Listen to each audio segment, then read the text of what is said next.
return on investment update conducted by Mead & Hunt as part of the broader aviation economic impact study for 2020.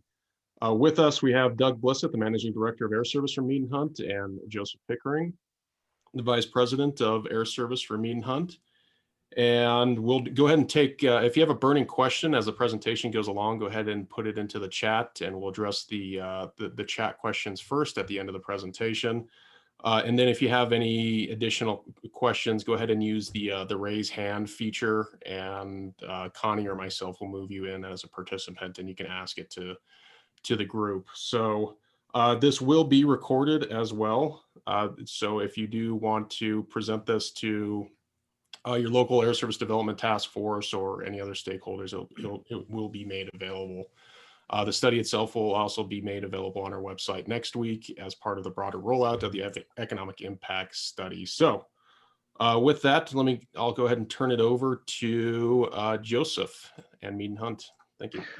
Thank you, Sean, and welcome everyone. Hope everyone is doing well. Sean mentioned my name is Joseph Pickering. I head up the Air Service practice at Mead & Hunt, and with me today is my colleague Doug Blissett. We're based in Atlanta, and we're tasked with updating the return on investment study that some of you may be familiar with from back in 2016. As Sean mentioned, it's part of the broader statewide aviation impact study. I think it's going to be embedded in that report. So I'll go through and touch on a few of the highlights, some of the key findings, then I'll turn it over to Doug to get a little more into the details of our methodology, some of the analysis, and then we'll wrap it up towards the end, just reiterating some of the key findings, and then open it up for discussion.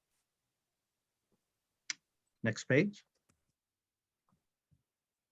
Okay.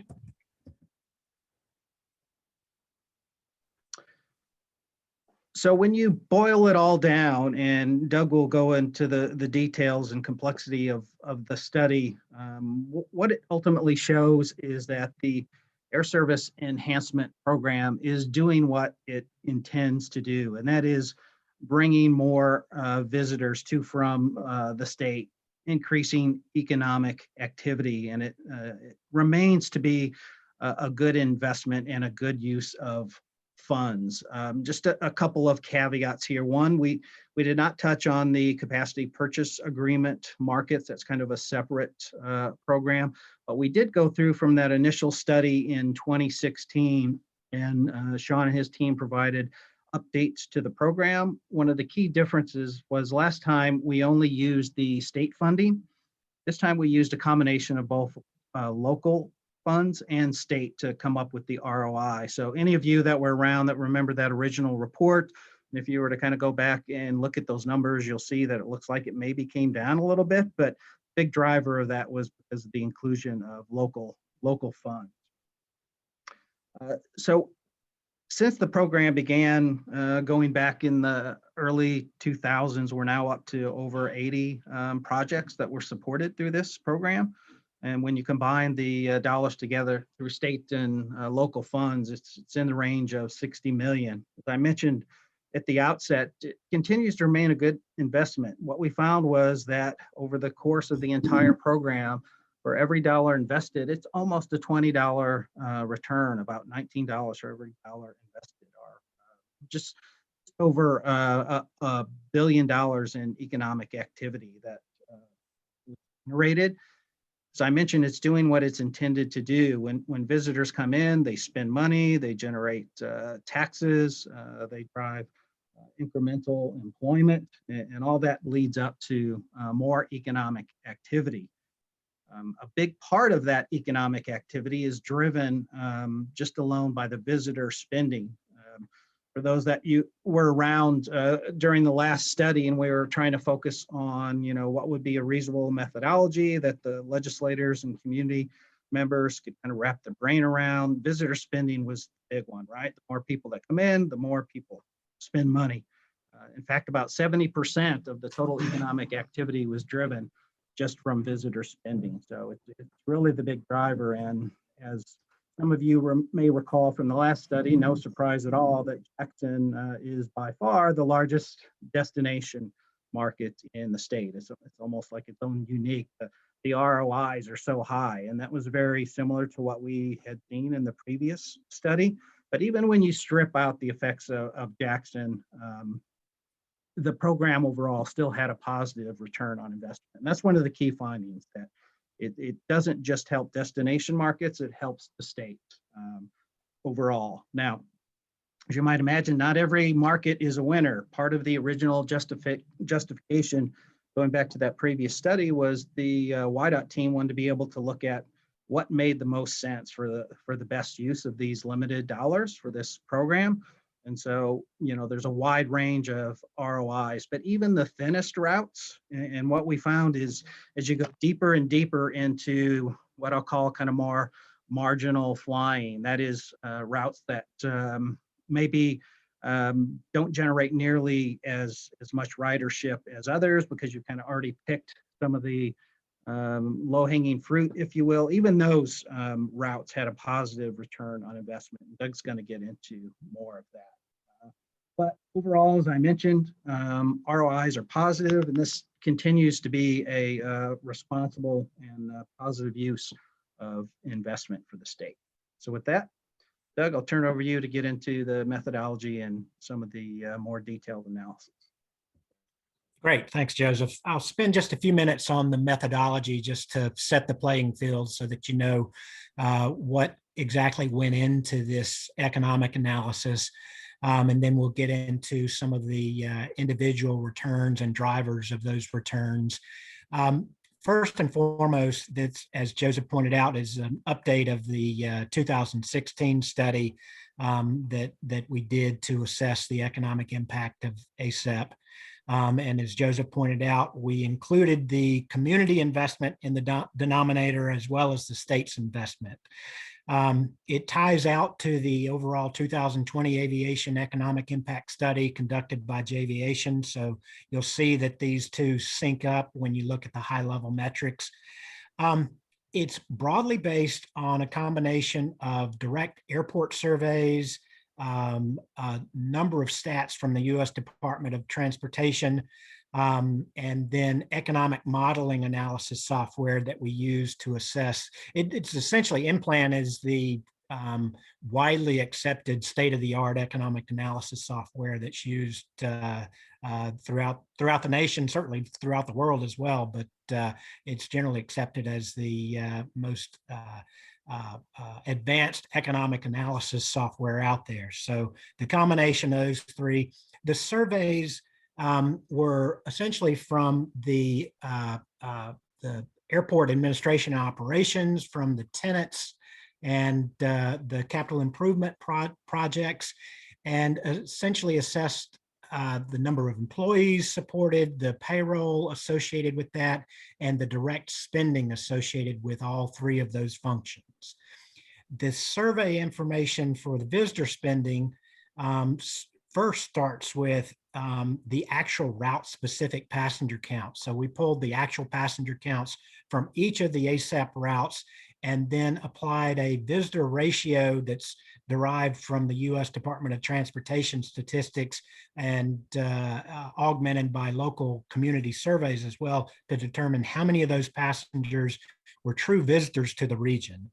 And then we apply to that visitor number an average per visitor spend that's derived from airport and community surveys. And that per visitor spend has components for hotel spend, food and beverage, retail, entertainment spending, ground transportation, and then other categories. So it's a pretty comprehensive look at the overall spending that goes on in these communities. The primary study looked particularly at the direct impacts, and we'll talk about that a little bit more on the next slide. We also issued an addendum that added the multiplier effects, the induced and indirect impacts, to reflect a total economic impact, and we'll talk about that as we go through. And to make sure that all comparisons across time and across market are consistent, we converted all dollar amounts to 2019 dollars. This next slide just graphically shows you the flow of information as it produces the economic impacts. And you see on the left-hand side at the top, you've got the airport administration, maintenance, and operations flowing employees and direct spending and payroll into on airport direct impacts. Then you've got the airport tenants and their associated businesses flowing the same type of information in, and then all the capital improvement projects associated with each year that flow in as well. And the combination of those three derive the on-airport direct impacts. Over on the right-hand side, you see visitor spending calculated just as I've described that flows into the off-airport direct impacts. You take those two components and combine them to get the total direct economic impact, and you'll see that in the next couple of slides.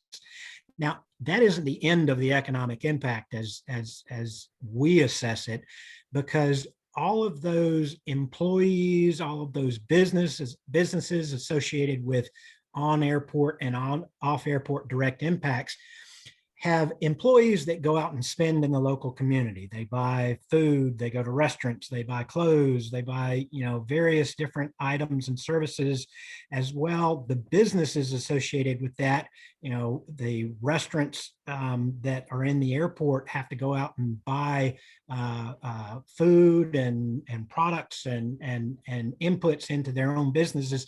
And that's also spent in the local economy as well. And that's where the multiplier effects of indirect impacts, which is essentially what the business spending on payroll, equipment, and goods and services beyond the on-airport piece, and the induced impacts, which is the spending done by employees as they go out and live their lives in the community. And you add those two pieces in to get the total overall economic impact. And it's a significant boost over the direct piece, and it's an important piece that we don't think should be ignored in this assessment. We'll start off with just a high-level distribution by Wyoming Airport. And on the left-hand side, you see the total number of projects. Over this 2004 to 2019 timeframe, we had 81 total projects, and 25 of those projects, or almost 30 or 31% of them, were routes in and out of Jackson. You saw another 22% from Cody, all the way down to only 2 projects for Casper during this time frame. On the right-hand side of the chart, you see the total dollars invested in these ASAP routes, and starts off with $14.5 million for Rock Springs, 24% of the total ASAP dollars invested, all the way down to $3.1 million, or 5% of the total dollars invested for Casper out there. So 30% of the routes in Jackson, and 24% of the total dollars for Rock Springs, and you just trickle down by individual airport. The next slide shows the distribution by destination. And I'm sure it won't surprise any of you that Denver, given its proximity and the size and scope of its connecting opportunities, was the most popular route to support. 33% of the total ASAP routes were Denver routes. Salt Lake City, not too surprisingly, is number 2 with its second best proximity and connectivity, with 19 routes going to Salt Lake City. But then you see 14 routes to Dallas, 12 to Chicago, and then a handful to Newark and Washington Dulles, and 1 route from Casper, I believe, to Minneapolis. So wide volume of hubs supported, over 7 different hubs, but certainly a concentration in the Rocky Mountain hubs because of the efficiency and effectiveness of flowing into those nearer hubs. The next slide is key to this overall presentation. It takes the total investment by airport and then shows the total direct economic impact and the resulting direct return on investment. And then to the right of that, we see the total economic output and the total ROI for each of these communities. And you can see significant variances in the return on investment. The direct return on investment varies from 1.65 at Gillette to as high as 86.8 at Jackson. The total ROIs, you see similar scale varying from 3.02 for Gillette up to 126 for Jackson.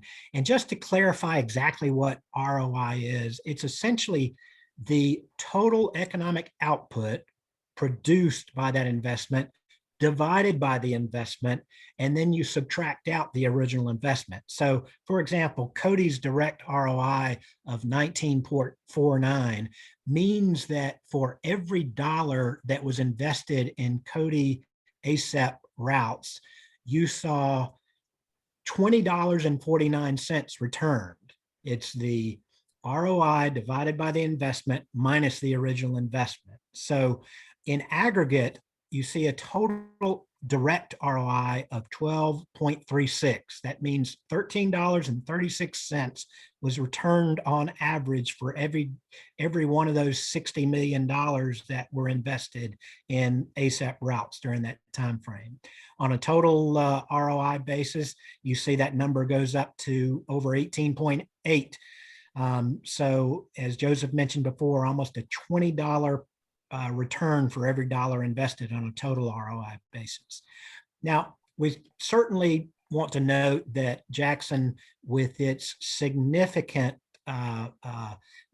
visitor portfolio, both the ratio of visitors that flow in and the average spend that fly into that market, leads the pack in total ROI. But we wanted to make the point that even if we pull Jackson out of this total analysis, you still see an average direct return on investment of 5.65 or 8.75 on a total basis, which means that even excluding the highly intensive visitor-driven Jackson market, you're still seeing a very strong return on investment from these overall ASAP routes.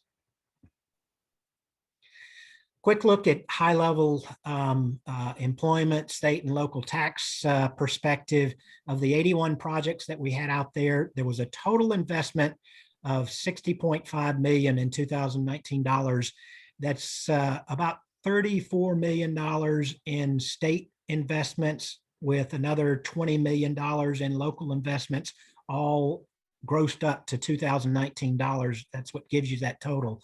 But that investment produced just under 700,000 total passengers on the routes for the months that those markets were supported.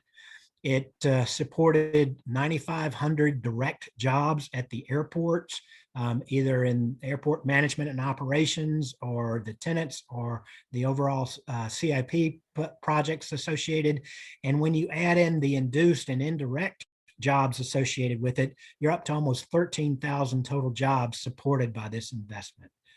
The state and local taxes generated from the ASAP projects adds up to almost the total amount that was invested in it, 55.8 million in total state and local taxes generated.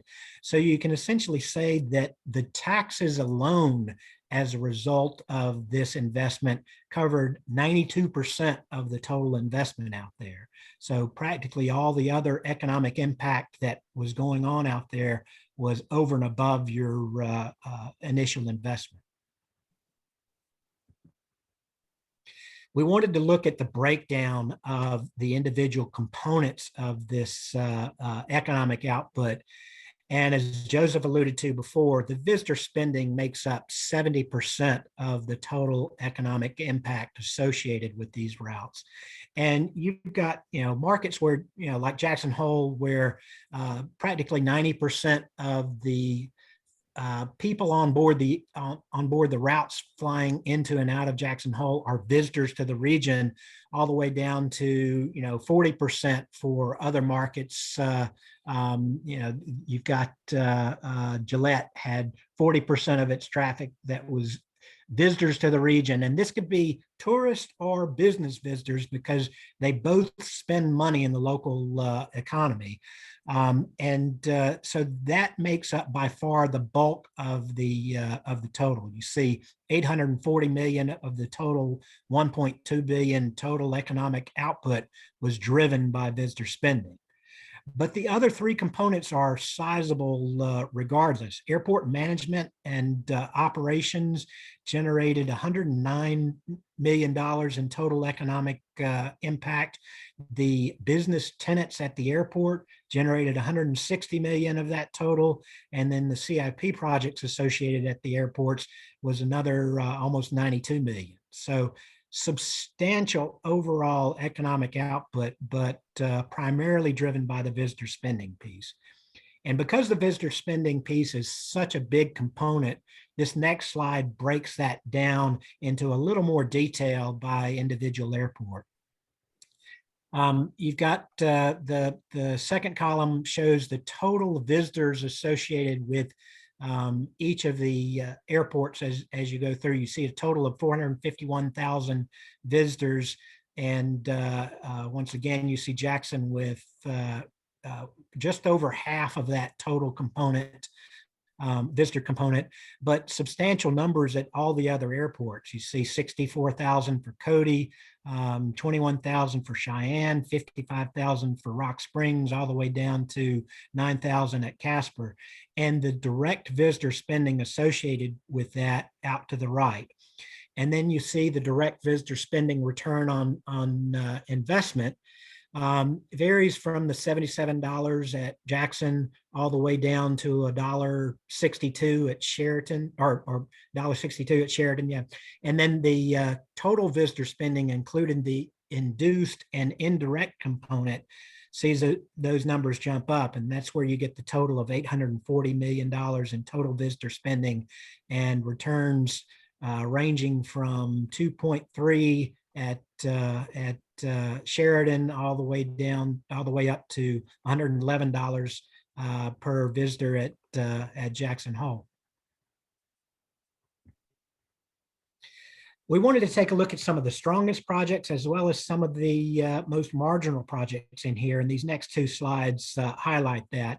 This one shows the 5 strongest ROI projects associated with it, and you'll notice a theme running through these. 4 of the 5 are Jackson Hole to Dallas or Chicago markets that had direct ROIs ranging from just under $190 to over $225 in return.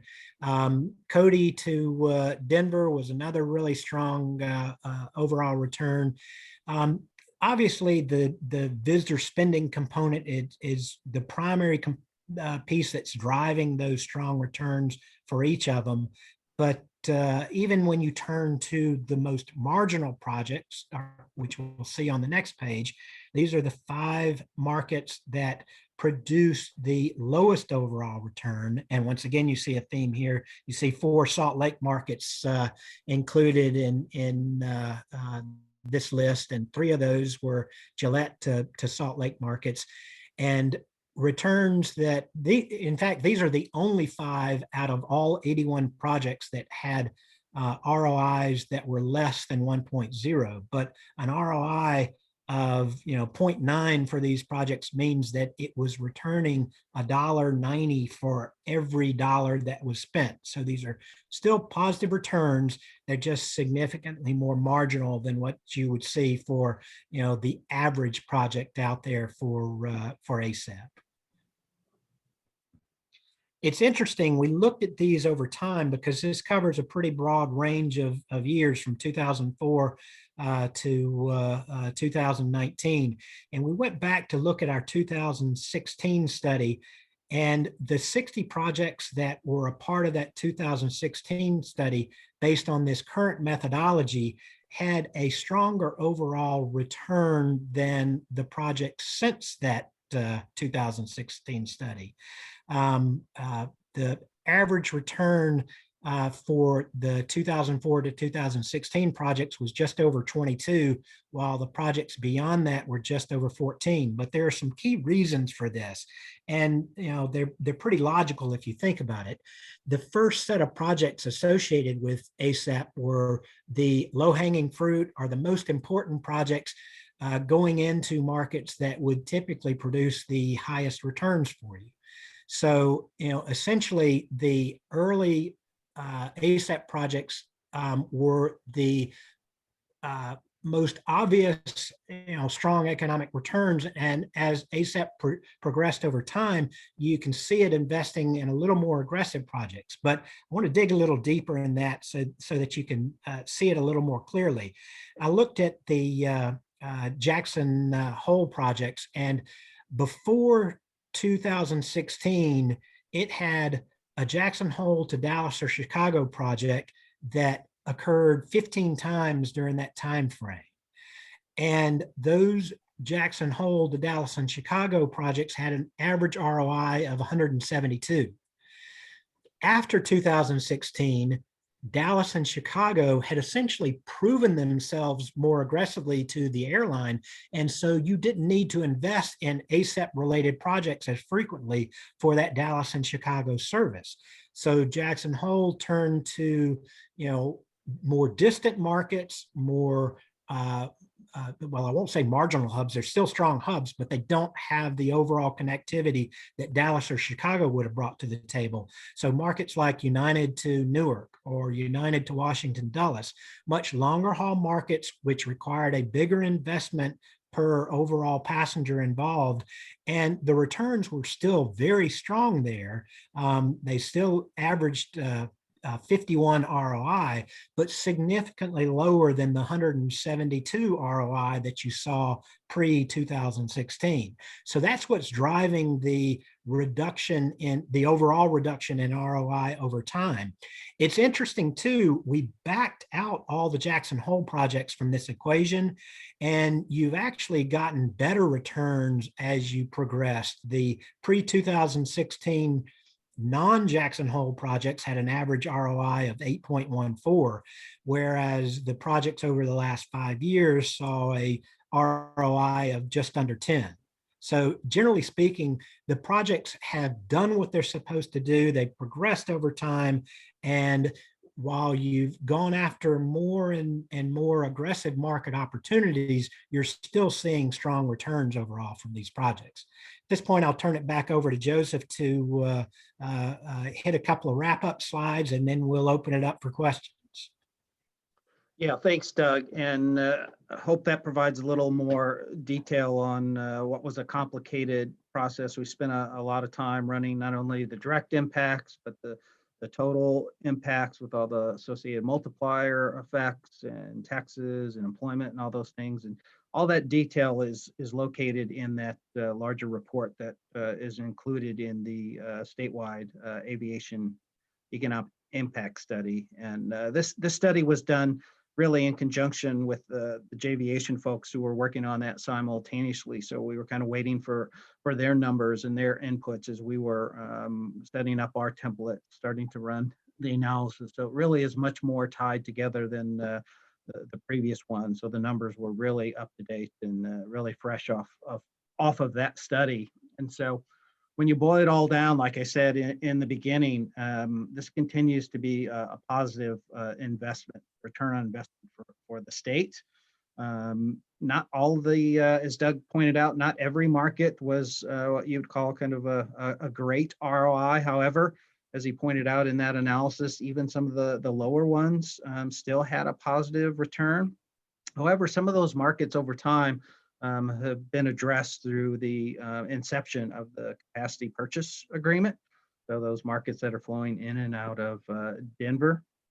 So part of that has already been addressed, some of the lower ones that were struggling. But overall, as I said in the beginning, this continues to be a responsible investment by the state and the communities, and continues to generate positive ROIs like we'd seen in the previous study.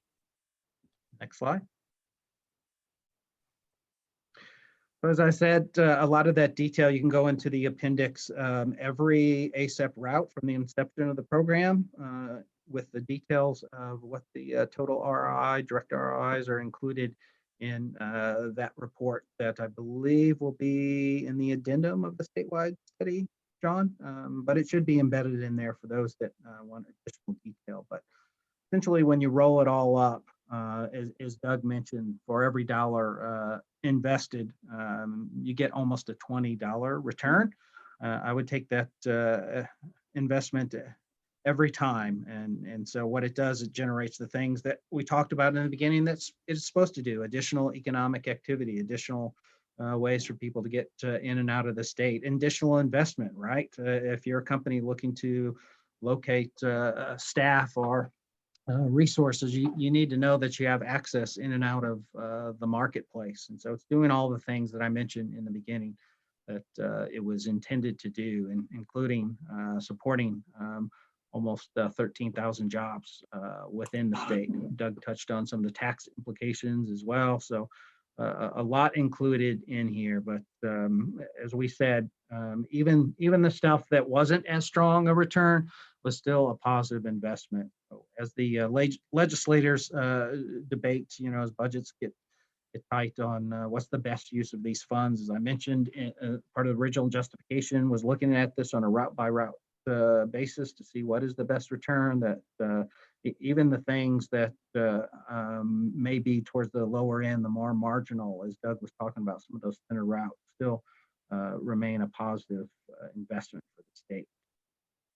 So we kind of hit this relatively quick for a rather lengthy report. Try to hit the main points. Like I said, there's a much more detailed document. But with that, John, we can open it up for discussion. Yeah, thank you, Joseph, and thank you, Doug. Appreciate the hard work that you put into this, and that JVation did as well. Yeah, if there's any questions from any of the attendees, why don't you go ahead and hit the raise hand on your Zoom sort of taskbar there at the bottom. I will go ahead and move you into the room so you can ask the questions.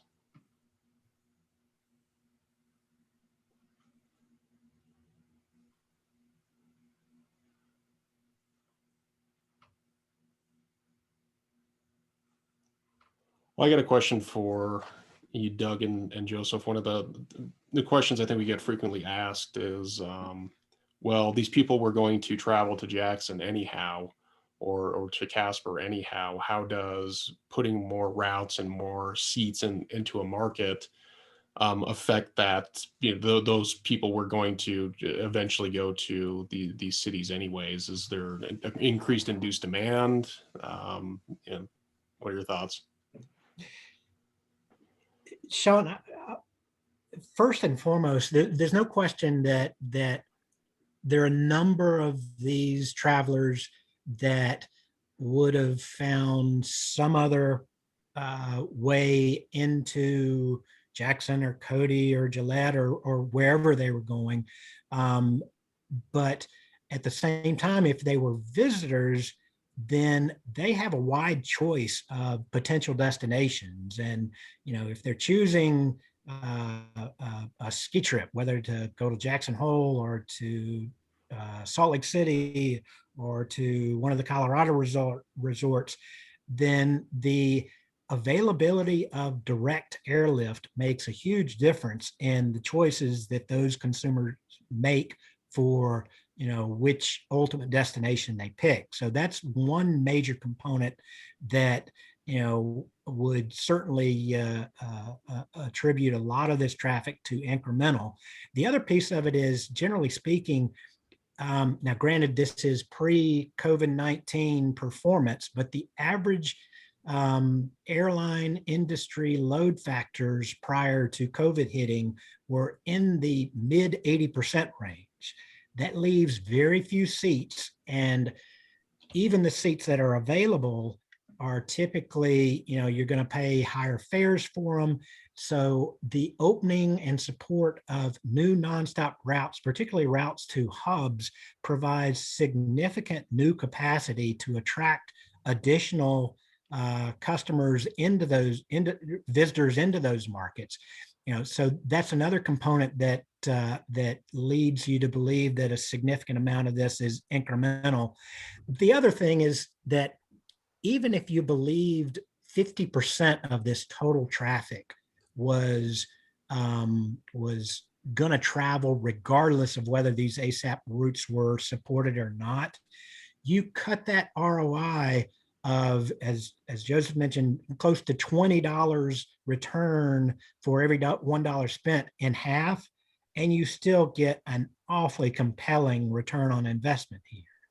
Now, certainly there are some markets at the bottom end of the overall return that you'd want to think hard about, but some of those bottom 5 that I showed that had ROIs that were less than 1, but in each of those cases, you had situations where it was injecting either new competition into a market that really only had one other alternative air service opportunity out there. So that the overall impact of fair competition and service competition being injected in the market is a qualitative value that you'd want to consider.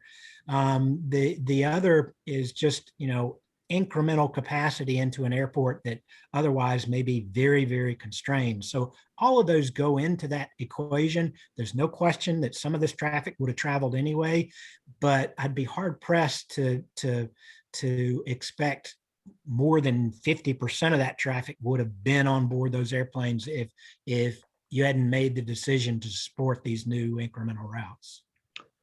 Yeah, and just to add on to that, Sean, I would say that we know that the airlines, again, pre-COVID, had more uses for their aircraft than they did probably aircraft to go around. In other words, it was highly competitive to get them to start up routes, right? They had a lot of choices where they could put these things. It's a lot easier for them to put an extra flight into an existing market that's making money than it is to start up, service in a smaller, unproven type market.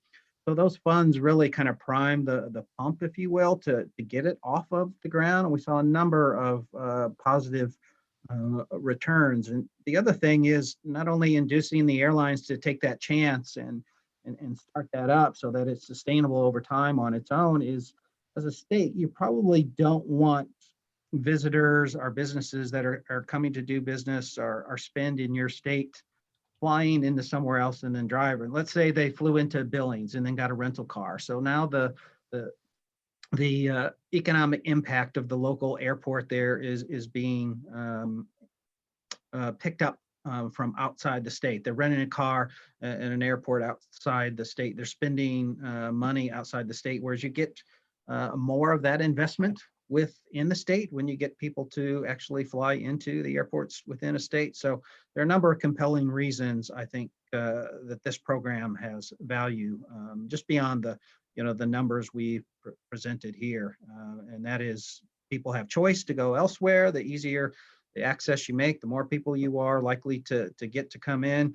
And then they could have a choice to fly outside of the state and drive in, but you're not going to get the same type of return on investment that you would if they came directly into the state.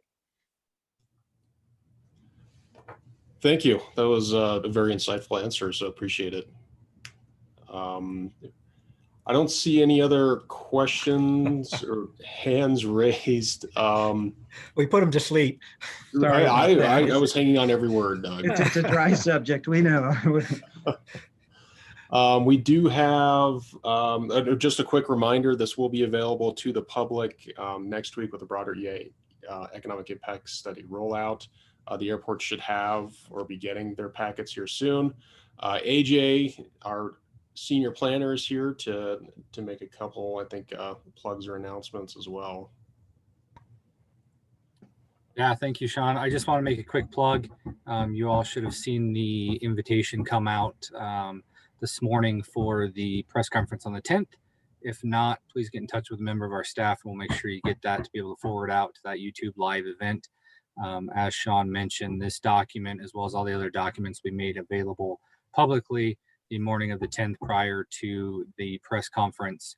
We'll have them go live on our website And then feel free to distribute those and talk publicly after that press conference and help us spread the good message. So thank you. Thank you, AJ. And yes, we'll make this video available to the airports as well of the presentation. So that's all I had for closing thoughts. I don't think there's anything else. Thank you, Doug. Thank you, Joseph. Thank you, Mean Hunt. Thank you, Javiation. Thank you, Cheryl Bean, and especially AJ for heading this economic impact study up. So a lot of hard work, and we're excited to get it out next week. Well, we appreciate the opportunity to talk to everybody today. Thanks so much. All right. Thanks, John. Thank you, everyone. Stay safe. Thanks. All right. Bye-bye. Bye.